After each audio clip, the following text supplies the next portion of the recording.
Your college football game day has come early. Goes down the field for Sicky, goes up high. He's got get away from the top speed, and the ball is free. Woo! What a hit. You got barbecue back there. From underdog triumphs to powerhouse showdowns, we've got your winning playbook covered.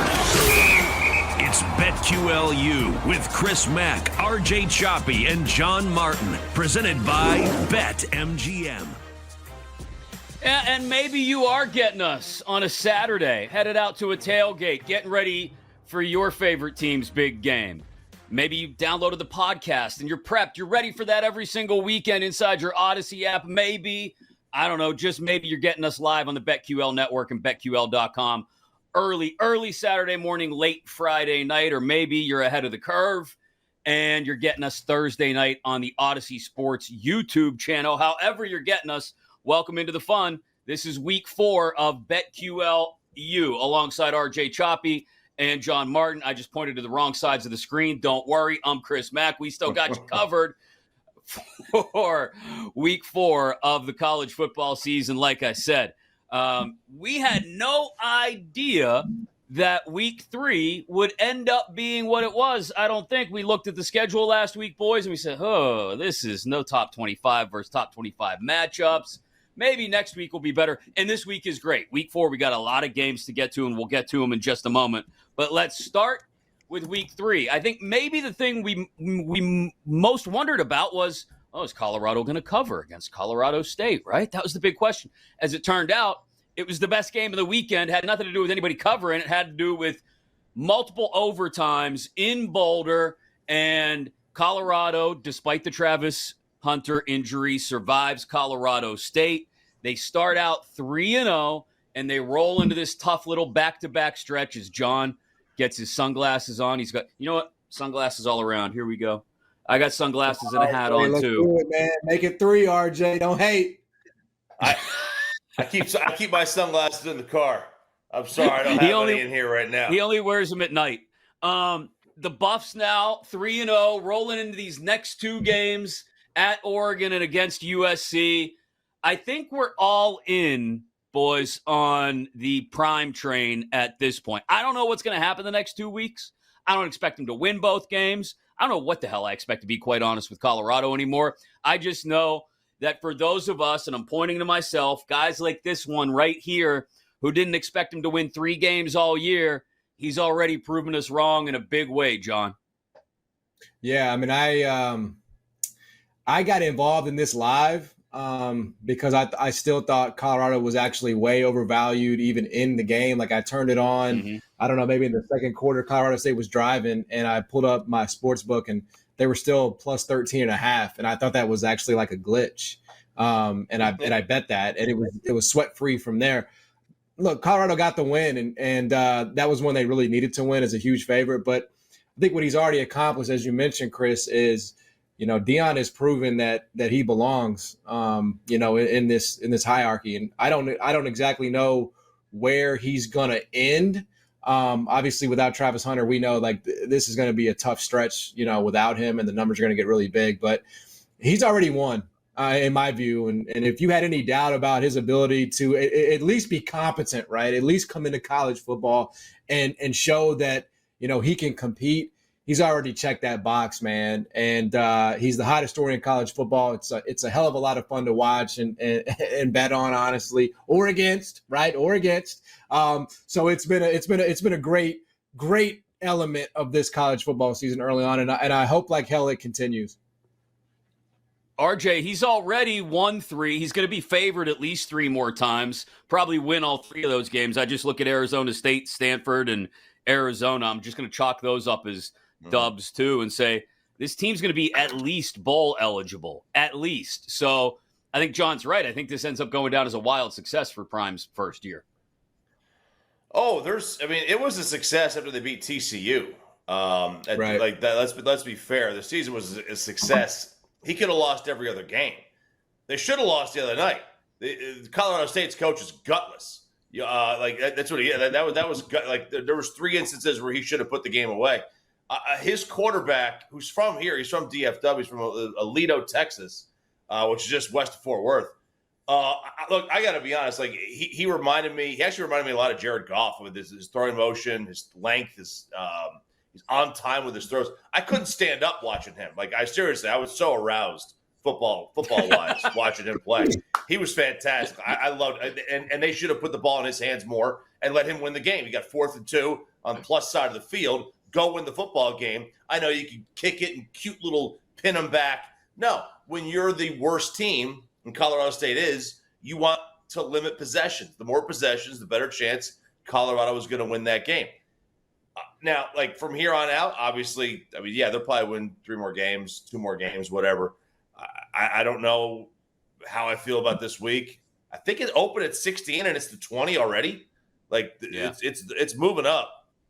And you know Travis Hunter, and he's a man amongst boys, but they should not have walked away with a win last week. Yeah, we'll get into that game specifically in a little bit, Oregon, Colorado, but you're right. They shouldn't have been given as many opportunities. They shouldn't have had it handed back to them as often as they did late in that game. And credit to the Buffaloes for taking advantage of those opportunities. Credit to Shedeur Sanders. I'll be honest. I point at myself. I take all the responsibility and the blame for I will represent all the, not Deion haters. I didn't hate Deion, but like all the people didn't believe going into this season. I just looked at Shedeur Sanders and said, oh, that's nice. Prime took his kid to Colorado with him. This should be interesting. This should be fun to watch. He's been one of the best quarterbacks in the country through the first 3 weeks. So the guy continues to get more and more interesting to watch each successive week. I'm curious to see, I've labeled it the year of the quarterback in college football. I'm looking at every single one of these games we're going to talk about this week because there are 6 top 25 matchups, 6 ranked versus ranked matchups, and a 7th one that's just as interesting. I'm looking at all of them through the prism of QB versus QB, and I don't know if Bo Nix necessarily has the upper hand on Shedeur Sanders in this matchup. We'll get into that in just a couple of minutes. Do we have any concerns at all about the reigning national champs? Georgia trailing by 2 touchdowns at one point against South Carolina. They end up bouncing back, but between Georgia's struggles against South Carolina, Bama's struggles against South Florida, the teams that we typically have looked at over the last half decade, guys, as, oh, those are the teams to beat, it feels like we're getting a little bit of shifting of the power, perhaps, in on both sides of the SEC. Georgia's still the favorites to win the national title at plus 225, but RJ, it feels, again, it's early season. Things get kind of weird, and it's hard to suss out what means something and what doesn't, especially in these non-conference matchups. But it feels as wide open as it has in a long, long time this deep into a season. It does feel pretty wide open. I don't know that I think Georgia's some juggernaut at this point. And listen, and that's what happens. You got a new quarterback. This is going to happen. And we grow more and more impatient as a sports society every single year. We expect the new guy to step right in. Like they had a cheat code. They had a 30-year-old at quarterback the last 2 years. Like, they had a damn near cheat code. It's not fair. I mean, he's like as old as the Miami kid who's getting like a 50th year of eligibility. You can't compare the two. I think it's unfair to the current, team to look at them and say, well, they're not doing what they did last year. Well, of course they're not. They had one of the best defenses ever. They got a guy who's destroying the National Football League in the middle of the defensive line. They had a quarterback who was a really good college player, and that's where it's going to end for him. Anyway, like that's just what it is. It is NFL life. It's just not. They're not the same team. And Alabama, they're not the same team. They lost the number 1 pick of the draft at quarterback. Like right. I'm not surprised. So it is a little bit of a change of the guard. This is the year. Like this was a year like that. If you were like a team that was looking to take that next jump, this is the year where you wanted to have everybody back. Yeah. Like, this is the year, right? Like this is the time. Bring all your I wish Hendon Hooker was a senior this year. Like this is the year. Yeah. This is the year, right? And that's why I love these. If you've got yourself like so I'm very, very. Is it bullish where everything's good? Bullish. I'm bullish on Notre Dame because of Sam Hartman, right? Because of Hartman, RJ right? Great quarterback, advisor. Yeah, investment guy right here. Me and Jim Cramer, whatever the hell his name is. I'm very big on Notre Dame. They got Sam Hartman. Sam Hartman's like a 78th year senior, and he'll be great, right? That's what you need. You want to be playing against freshmen. You don't want to be playing against sophomores, or that's where Georgia is right now. That's where Bama is. That's a great point. Notre Dame 18-1 to win a national championship. If you're all in on the older, more experienced QBs in what at least some of us are dubbing the year of the quarterback, maybe that's the long shot play. Washington 22-1 with Penix. USC with Caleb Williams already having a Heisman under his belt. Those are the teams that maybe you look at, John. Yeah, I mean, I agree. I think on Georgia on that point, like if you look at the score, right, it looks like they really had a death struggle with South Carolina. They really dominated them. I mean, if you look at time of possession, if you look at yards on the ground, if you look at first downs, I think it was 29-17. I think they're a little bored. I'm not going to lie to you. And I think they're going to be bored up until playing with their food a little bit. Yeah, I mean, they're not playing anybody serious until they play Florida. And I'm not even sure that's and that's, not until October 28th. I mean, their schedule is really, really weak. So, yeah, I think the point RJ made is really why I liked Michigan. I really love Michigan because they did what RJ wishes Tennessee did. They brought everybody back. I mean, Corum's back, quarterback's back, receivers back. That's why, I mean, Michigan's taking real money right now, I think, for those reasons, right? I mean, Jim Harbaugh's got this thing primed too, and I know we're going to get to that, but Jim Harbaugh's got this thing primed with all those pieces. You got to have a quarterback. There's no question about it. I just think we start talking about championships. Like Colorado has a quarterback, and they were getting dominated at the line of scrimmage by Colorado State. I mean, you still got to have the trenches taken care of as well, and a good running game. And Colorado doesn't have that either. So that's why that's why I drafted Michigan last week, because I mean, I just really believe, with everything they've got coming back, they really should be. I know they won't be the favorite, and they're not the favorite, but in my heart, they are because of all those reasons. No, that's a great point. All those reasons, and the fact that they have like two legitimate opponents on their schedule. They don't play a legitimate test until they go to Happy Valley on November 11th. They'll walk into that game 9-0, and if they can beat Penn State and then take care of Maryland the following week on the road and Ohio State, which is always a 50-50 proposition regardless of what the records are. I don't want to say their season doesn't start until November, but you look at the way the schedule stacks up. I mean, it's true. It's the same is true of Georgia. I mean, it's that's the only thing that kind of stinks when you're this dominant. It's like you don't even have to tune in until November. I mean, that's the only issue with it. They're sleepwalking right now. RJ, you mentioned your Vols. We kind of saw this coming, but at the same time, I wanted to believe for your sake that the streak would be broken, that that it wouldn't be passed down from generation to generation the way it has, and that somehow the Swamp wouldn't be the cursed, wretched place that it is for the Volunteers. But as it turns out, it is the hive of scum and villainy in Gainesville that once again drags the Vols down into the depths and literally gator rolls them. Yeah, it does. Thanks for bringing it up. Thought we were going to skip that game.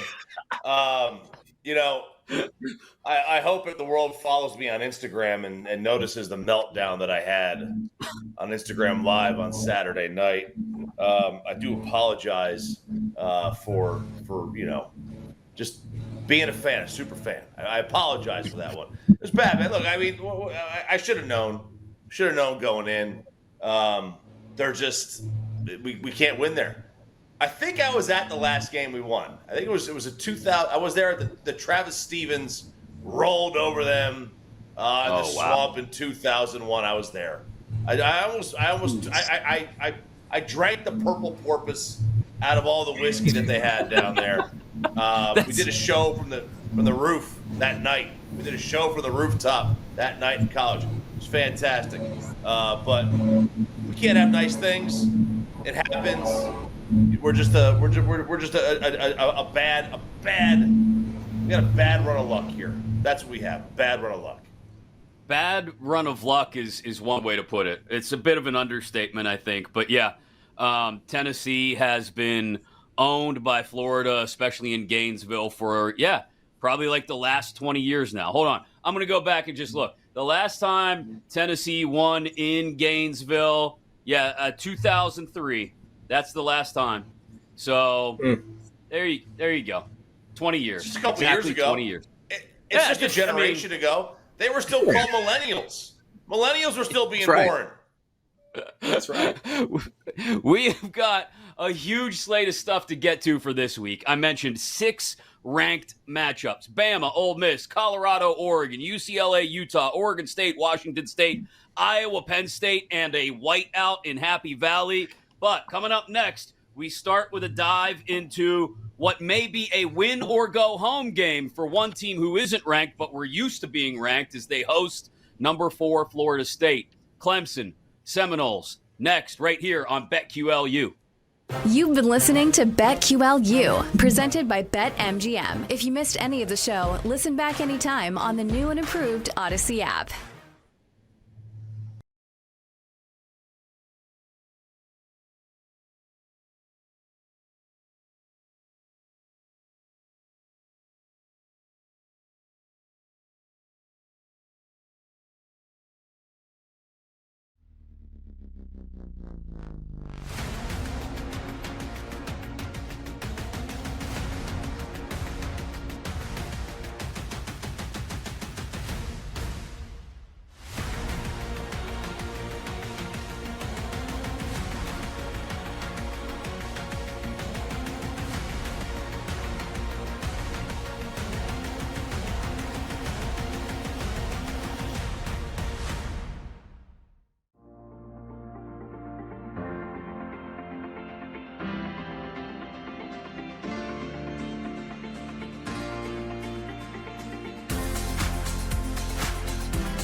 Of all the bets out there that are available pertaining to Garrett Wilson, I don't like any of them. And it's not.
all the bets out there that are available pertaining to Garrett Wilson, I don't like.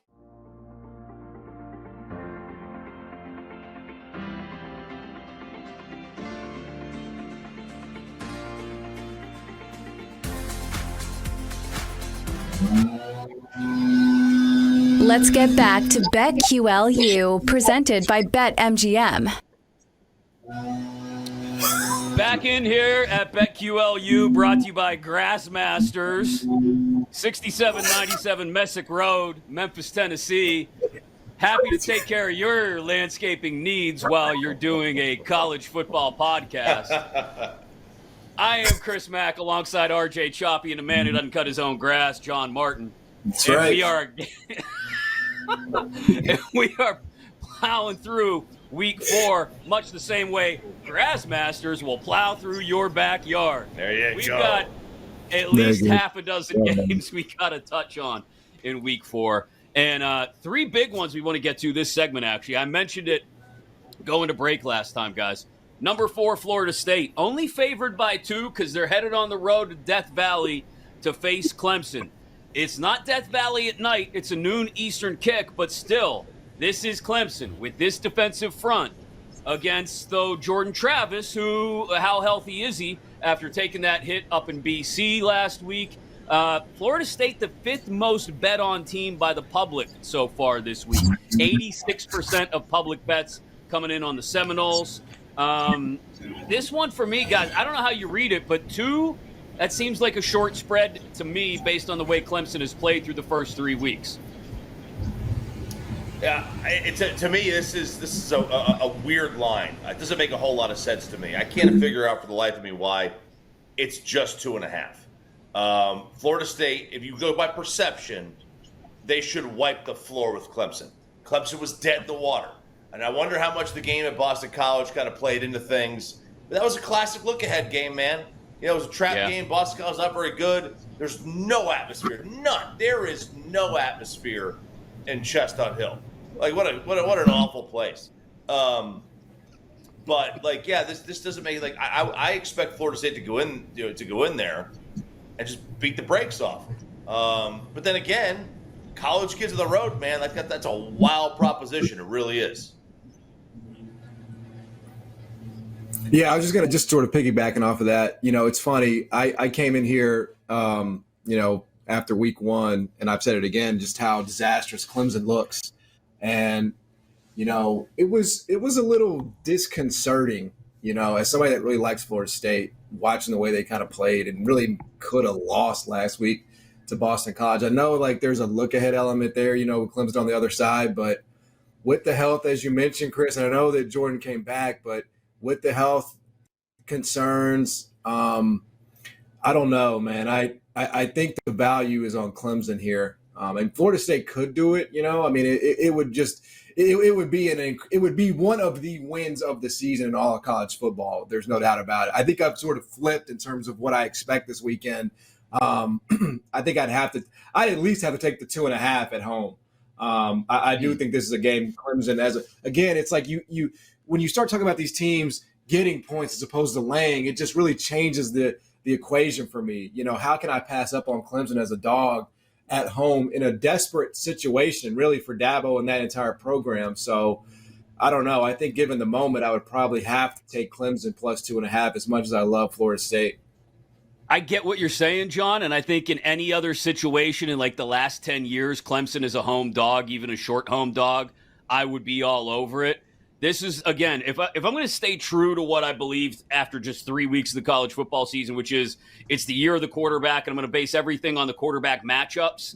Yeah. I look at this one, and even a dinged-up Jordan Travis is, in my opinion, that much better than Cade Klubnik. Like, Klubnik, you look at the numbers, especially under pressure, and I don't know how much pressure Florida State's going to be able to generate on Clemson. I know Clemson will be able to generate pressure on Florida State.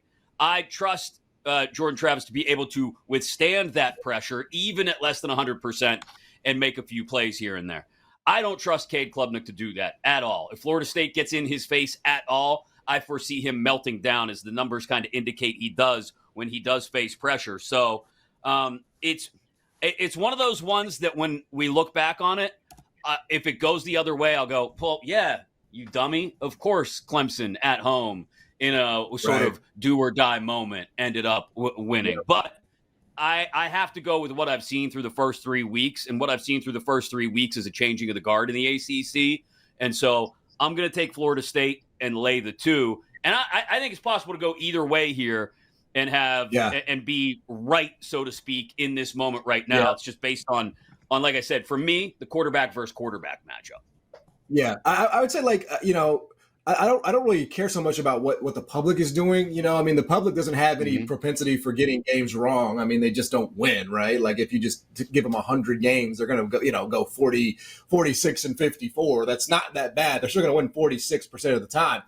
I would just say, like, Clemson has played better since that week 1 loss to Duke. They have, I know it's against, inferior competition. But you just wonder, like, is that something, right, coming into this stage that they can build off of? I agree with you. Cade hasn't shown anything on any level.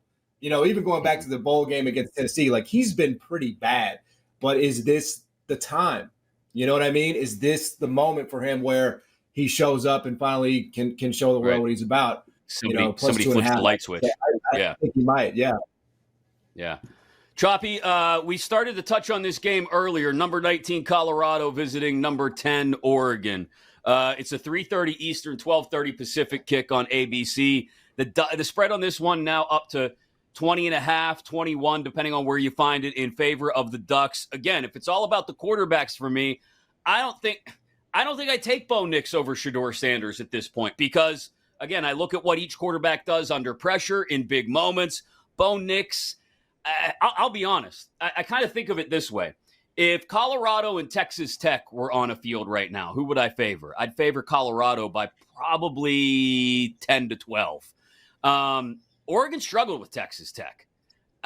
And so I look – that's kind of like the commutative property portion of this comparison here where I look at it and say – or associative property. I don't know. I was terrible in 6th grade math. Where I look at it and say – I don't think Oregon's 3 touchdowns better than Colorado. I think they win. I don't think they're 3 touchdowns better. Well, here's the thing.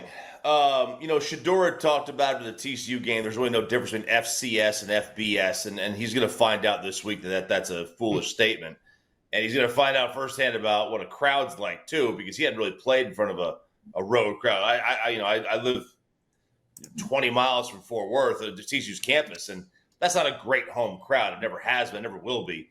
But listen, the reason you can't use the Tech game, there's road Bo and there's home Bo. All right? Bo Nix at home is a monster. He's frightening. I wrote this down. I used a pen and paper. These are his points that he has scored at home as quarterback of Oregon. 70, 41, 45, 45, 45, 34, 20, 81, 55. The guy is a menace at home. A menace. And Colorado lost their two-way badass, man. Like, it's just like I think it's a lot of points to lay. I would not touch the game. I did touch it. I did take Oregon, but I'm not gonna promote that. I would never promote somebody to bet this game. All right, and the only reason why I bet it is because it had moved already like 4 points. Like, I'm getting on this train right now. I love riding the train before it totally leaves the station. Right. So stop. Yeah. Stop it, John. I know what you're thinking there. Stop that. He loves the train being run. I'm sorry. I didn't. But yeah, it's like, man, this is Bo's a monster, man. Like, he's just a monster at home. John, plus 650, plus 650 on the money line for Colorado. Worth some beer and pizza money, or is that just foolish stuff? Is that just throwing money away? I mean, add a 0, and I'd say yes. Give me 65 to 1. I'll take that. I actually am. I'm in agreement with the conductor here. The best of the number is Vaughn, right? I mean, it was like 14 on the look ahead, but I still honestly under 3 touchdowns. I just think the biggest issue for Colorado in this game is going to be the line of scrimmage. I think they got to the Texas Tech quarterback 4 times in that game, picked them off 3 times. We saw how Colorado State was giving Shedeur problems. Kamara was in the backfield every damn snap before he got thrown out. I just think this is going to be a long day, and look, it's fine. Like, It's not like it's not like we're going to come in here and say, oh man, what a humiliation for Colorado. I mean, they've already won 3 games, but I just think in terms of spots and situations, they really didn't. They had to run the ball well. As you guys know, like, they're not going to have Travis Hunter on either side of the ball. I just really find this to be a squash spot for Colorado because of the difference at the line of scrimmage. And Oregon's going to be – that's what Oregon does, man. They run the shit up. They run scores up. That's what they want to do. It's what they often do. And I do think they'll be able to do that against Colorado this weekend. All right, Ohio State, Notre Dame, number 6 against number 9, and I think only the 8th time they've played all time, despite being within like a 4-hour drive of each other or something like that. 7:30 kick on NBC. Buckeyes favored by 3. Notre Dame has only won 2 of the meetings all time between these two teams and hasn't done it since 1936. But again, I come back to quarterback. It's like location in real estate. Sam Hartman, who we talked about earlier, 73 years old, but you know what? He's a good-looking man, and he fires that pigskin around like Johnny Moxon in Varsity Blues against Kyle McCord, who looks more like James Vanderbeek in Dawson's Creek, if we're going to make James Vanderbeek comparisons. I don't like Ohio State at all this year. Not that, look, I don't think Ohio State's going to be a disaster. I still think they're going to push Michigan and Penn State in the Big Ten East. But this is not the same Ohio State as last year, the year before. This is not the same level of quarterback as they've had for the last 5 years, 6 years. So Notre Dame getting points at home. This is a home dog I am all over, John. Yeah, I don't really understand. I think the wrong team is favored here. I really do. I'm not sure what Notre Dame hasn't done to warrant being the favorite here. I mean, they took care of I don't know if it's a good or a mediocre NC State team, but they did that away from home. And I watched the second half of that Ohio State game over the weekend against West Kentucky. And if I'm not mistaken, I don't think the first team offense scored a touchdown in the second half. I mean, the backup did, and they had a couple, pick sixes or whatever. But that first team offense we're talking about West Kentucky here. I have no interest in Ohio State in this game. I don't think Ohio State should be favored on the road here. This isn't right. So this is Notre Dame all day for me. It's Ohio State deference. It's all it is. Ohio State deference. This is I am all over Notre Dame in the same way that I'm kind of all over Sam Hartman. This is amazing. It's gonna be sexy Sam Zaddy all day long. Notre Dame's gonna win this game. I hate Notre Dame. I can't. I really do, and I try not to say that, but they're on Sister Jean level with me. I really am not a fan. I'm anti Notre Dame, and listen, but I think they're going to win outright plus the 3. I'm stunned it hasn't moved. I really am. I thought everybody would be jumping on this. That is a line that pops to me. I'll take Notre Dame in the 3 points. All right, Choppy, real quick, tell us about this insane $10 bet you made that's going to pay out $117,000. Oh, this is fantastic. You guys got to jump on this thing right now. Okay, so this is we're gonna jump on the train with you, buddy. All right, That's here right. we go. Yeah, this is a 17 parlay. These are all money line bets. Okay, and it's just $10. It's $10. It's Northwestern money line, Iowa money line. I'm sorry, Mack over Penn State. Nevada money line. I'm told it's Nevada, not Nevada. So whatever. I'm going Nevada. Baylor money line. UTEP money line. Central Florida and New Mexico State. There's your 7-team straight up money line parlay. $10 will pay you $117,000. If you want to change out one of those teams and maybe put Penn State in instead of Iowa, or maybe a couple of those teams, I did it a different way, where I had Texas as a winner and I had Penn State as a winner and Minnesota, that $10 still pays you $300. So it's still you're still getting a 30-1 there. You're not just getting 1,700-1. It's just kind of cool.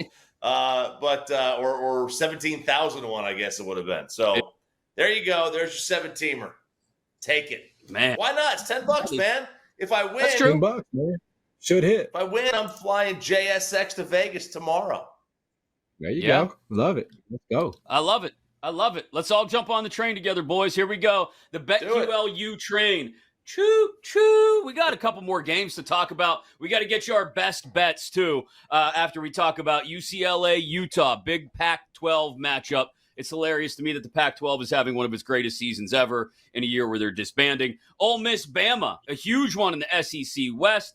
Oregon State, Washington State. I mentioned the Pac-12 and the aforementioned whiteout in Happy Valley as Iowa visits number 7 Penn State in prime time. Plus, our best bets. That's all on the way next. Alongside RJ Choppy and John Martin, I'm Chris Mack, and you're locked in to BetQLU.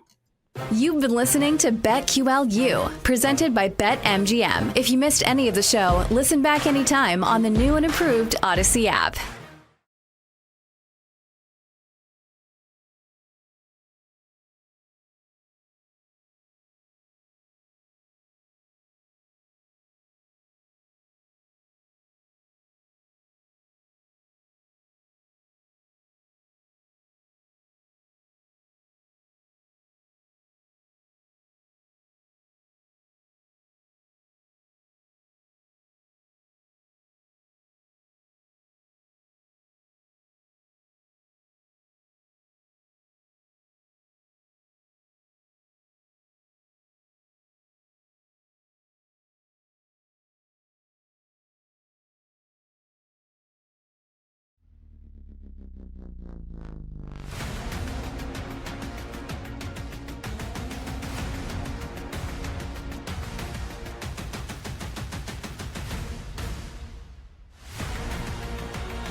Of all the bets out there that are available pertaining to Garrett Wilson, I don't like any of them. And it's not.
Let's get back to BetQLU, presented by BetMGM.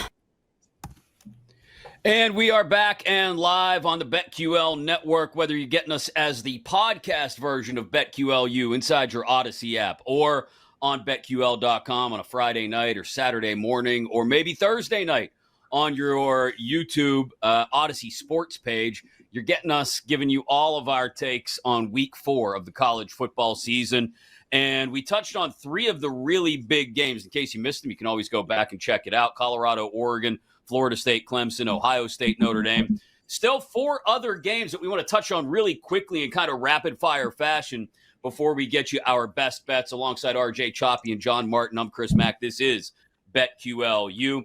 Let's start. There's an early by Pac-12 standards, 3:30 Eastern, 12:30 Pacific game in Utah. Number 11 Utes hosting number 22 UCLA. Spread on this one is 4. Total low by Pac-12 standards, Choppy, at 50.5. This one for me, not so much about the quarterbacks, although I think the Utes have the better quarterback situation. It's just more about the defense. I'm leaning Utah here and laying the points, only having to lay 4 at home against UCLA. I'm right there with you. I mean, the 4 points at home, you're in a little bit of altitude. They're a good home team. That's a really underrated home field advantage. You know, UCLA is not a terrible team. I think Utah's on a little bit of different of a level. You should be able to cover a 4-point home spread, even though it is a conference foe. And, you know, Chip Kelly's offenses have, they've at times given teams problems, but I don't think this is one of those situations. I'm surprised the number's so low, the total at 50. I know that Utah's been, they have it in them where they can grind it out and be a run first team. And the clock stopping, I think, or not stopping anymore, I do think hinders Kelly's kind of fast-paced type tempo. So give me the points and Utah to the -4. And let me real quick, this has been moving rapidly to 5.5 and in some places as much as 6. I still lean Utah in that case, John. I do. Anything less than a touchdown, I'm on Utah at home against UCLA.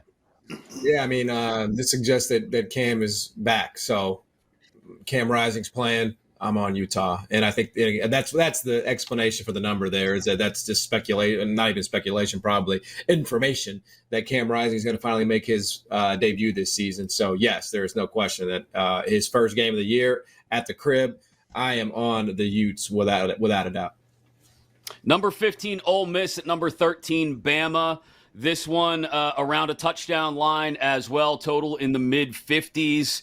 Bama laying 7 at home in Tuscaloosa to Ole Miss sounds about right to me. Like I don't think for a second that Ole Miss couldn't go in there and upset the Tide and not shock the world, but surprise some people, because everybody is starting to slowly tap the nails in around the edges of the Nick Saban coffin.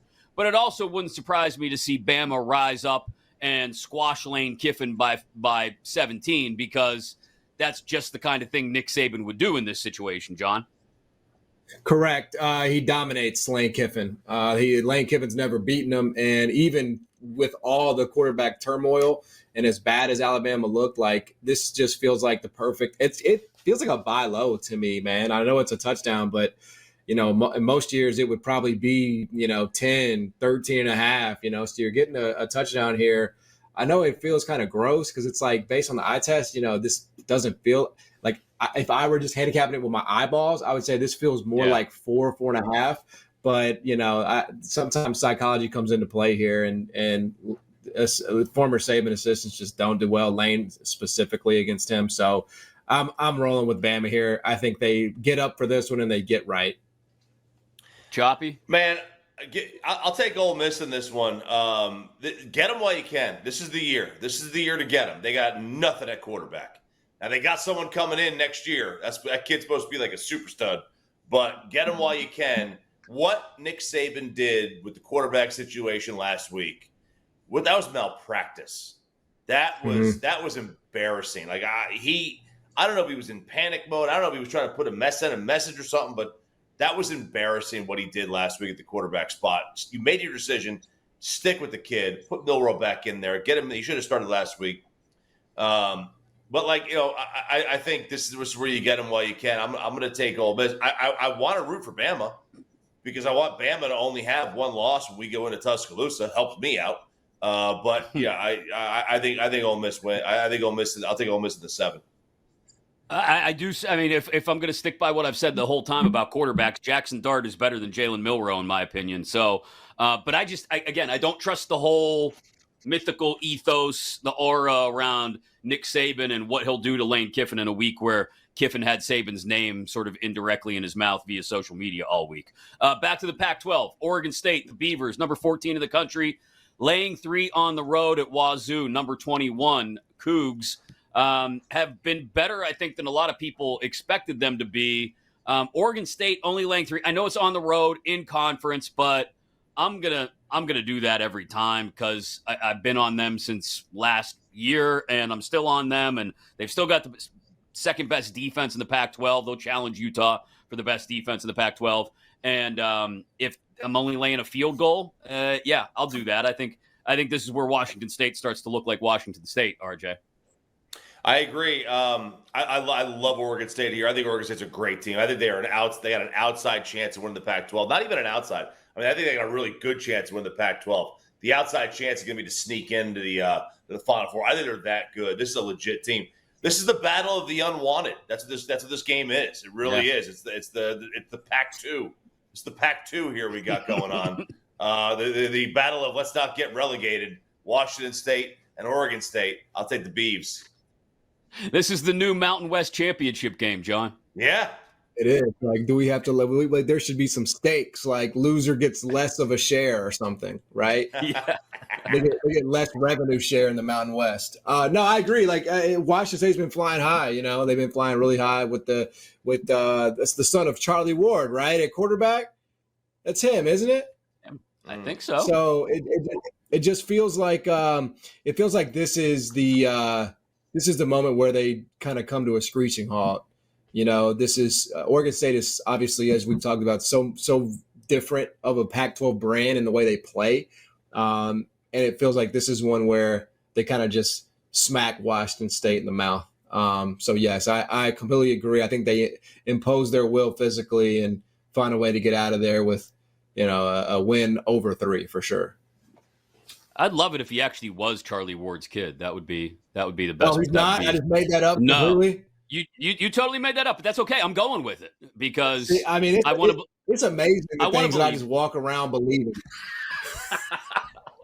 Like, why did I think that was Charlie Ward's kid? Like, and you guys just went along with it. You're like, yeah, oh yeah. I just went along with it. I had no idea.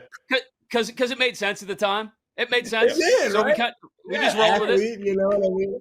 Why wouldn't Charlie number Ward's one kids be in the Pacific Northwest? I mean, of course it makes sense. Cam Ward, I think, is actually from Texas, but here nor there. Whiteout, Happy Valley, number 7 Penn State against number 24 Iowa. 14 and a half, depending on where you're finding it.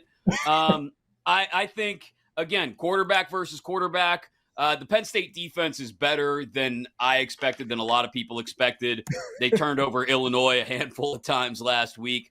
52% of the public, though, betting on Iowa plus the 14 and a half in this one, and 64% of the money on Iowa plus the 14 and a half.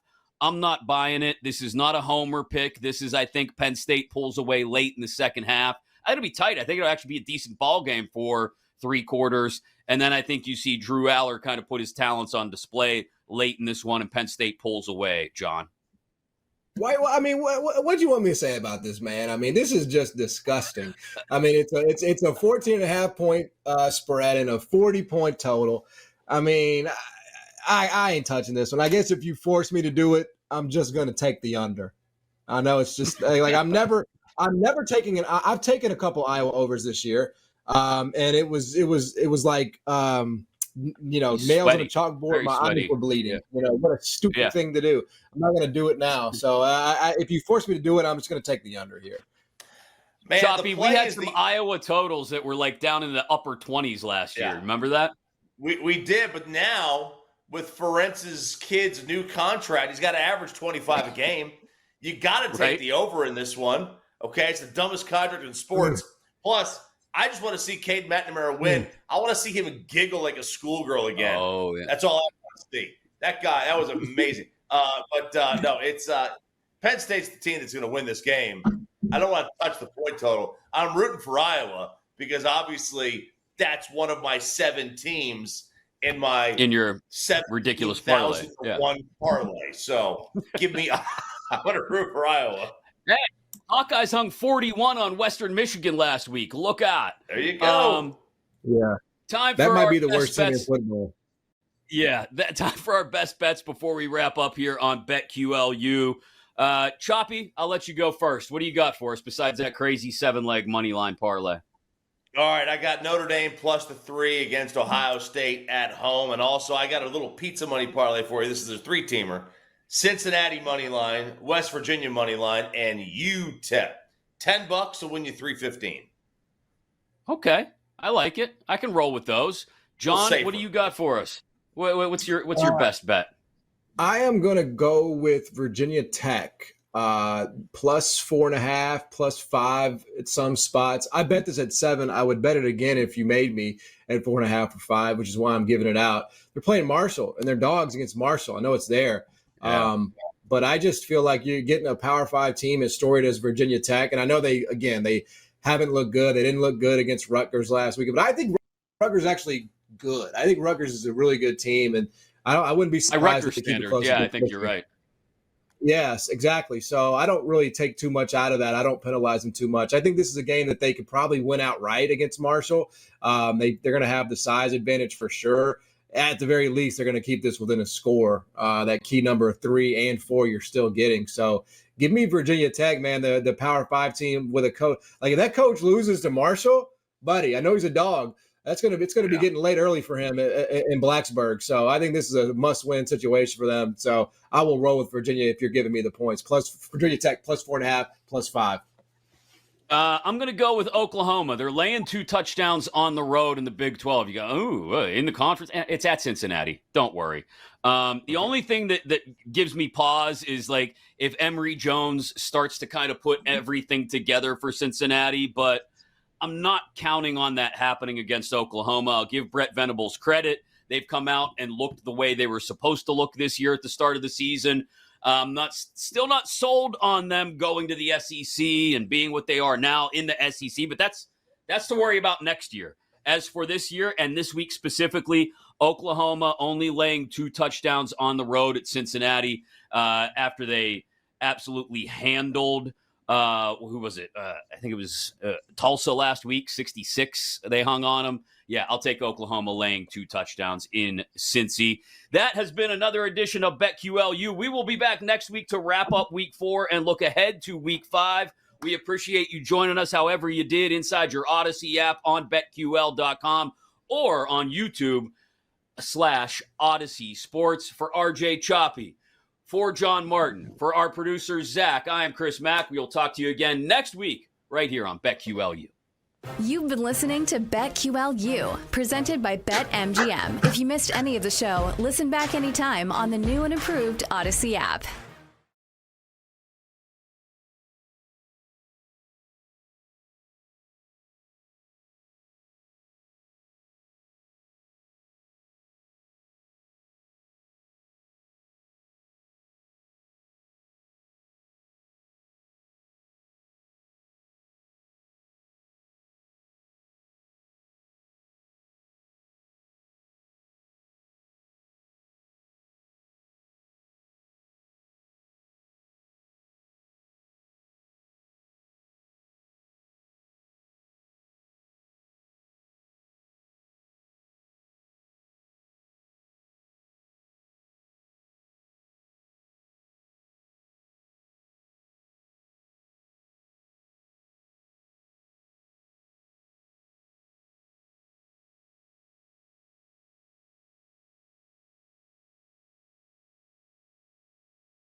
all the bets out there that are available pertaining to Garrett Wilson, I don't like any of them. And it's not necessarily because of value, but I feel like that Garrett Wilson is not going to be nearly as big of an impact player as a lot of folks believe.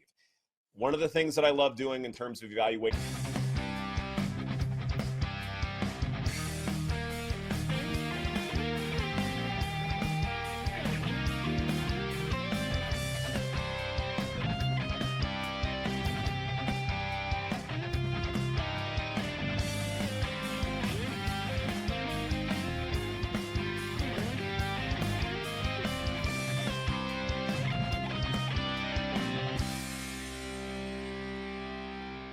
of all the bets out there that are available pertaining to Garrett